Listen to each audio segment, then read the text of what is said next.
Business.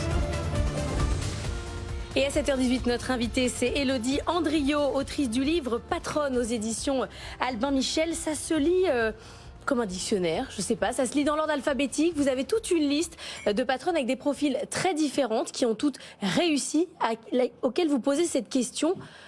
Comment vous expliquez votre réussite? C'est quoi le dénominateur commun?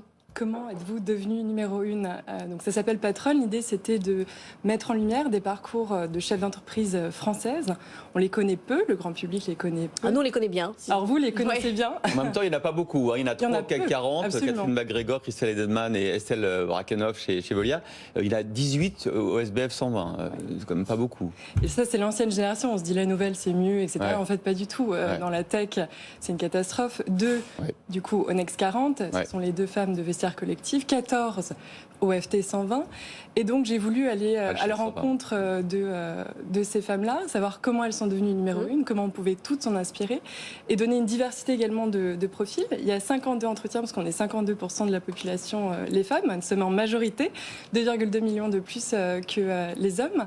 Et tirer les enseignements de... Et alors, c'est quoi le dénominateur commun?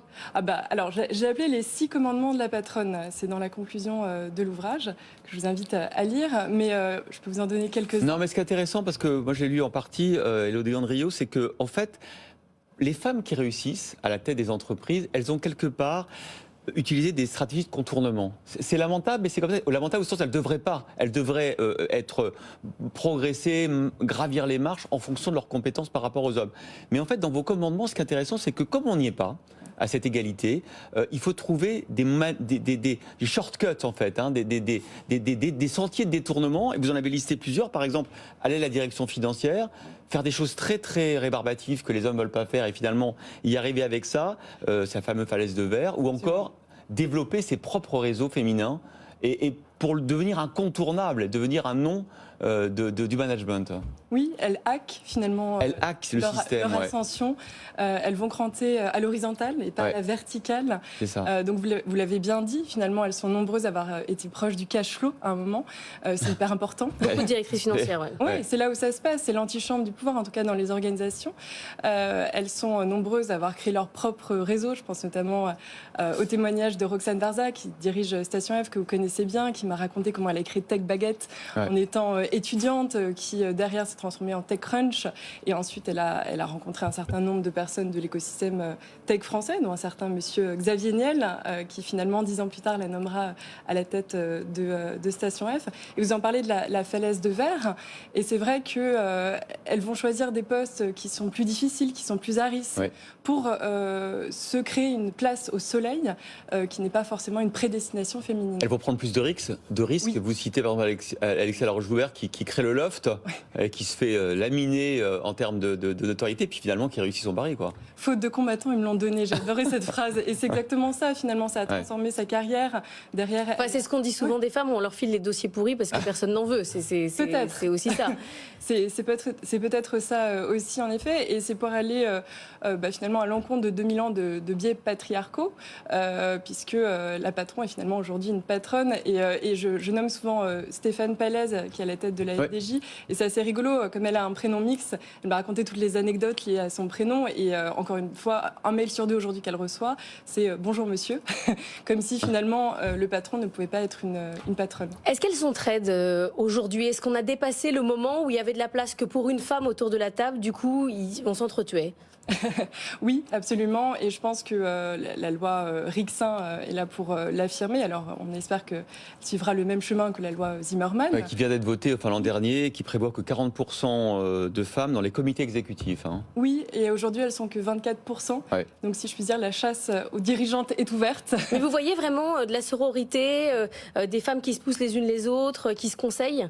Oui, alors il y a des réseaux et c'est aussi comme ça que j'ai pu avoir 52 patronnes dans cet ouvrage, vraiment du CAC 40 à la petite start-up. Elles font partie de réseaux féminins. Il y a aujourd'hui nombre de réseaux de VC femmes. Donc elles se soutiennent entre elles. Et je pense qu'on a dépassé en effet cette période où on s'entretuait. Voilà. On a aussi un exemple avec Audrey Tcherkov qui est devenue encore woman du 18-20 et qui notamment était très influente sur des réseaux de femmes. Moi, il y a un paradoxe aussi, c'est souvent quand on invite des patrons ou des patronnes, notamment sur la French Tech, où il y a souvent un cofondateur, une cofondatrice, c'est toujours le cofondateur qui vient. Et quand on demande pourquoi, il est un peu gêné, celui qui vient, il nous dit mais parce que je lui ai proposé, mais elle n'avait pas envie, elle a dit vas-y. Alors pourquoi vas-y? Parce que ça l'intéresse pas d'être à l'image, ou parce que elle s'efface, parce qu'elle sait que ça fait tellement plaisir à son cofondateur qu'elle le laisse aller? Alors il y a deux choses là-dedans, je pense. Le talent d'Achille féminin, clairement, et le doute. Ouais. Moi, j'ai été surprise par Anne Riegel, donc la directrice générale d'Air France, qui a refusé 2 fois son poste, malgré toute sa légitimité, malgré toutes ces années au sein de la maison, et qui m'a dit j'étais pas sûre, à la 3e, j'ai accepté. Donc ça, je pense que c'est assez féminin. Et puis, C'est un problème de sentiment de légitimité. Oui, et ça se conjugue souvent au féminin, encore aujourd'hui. Et je pense que c'est parce qu'il y a un manque de représentation dans les médias. Et c'est tout l'objectif du livre, finalement. C'est de donner un petit peu de lumière à... C'est un annuaire pour les invités, en fait.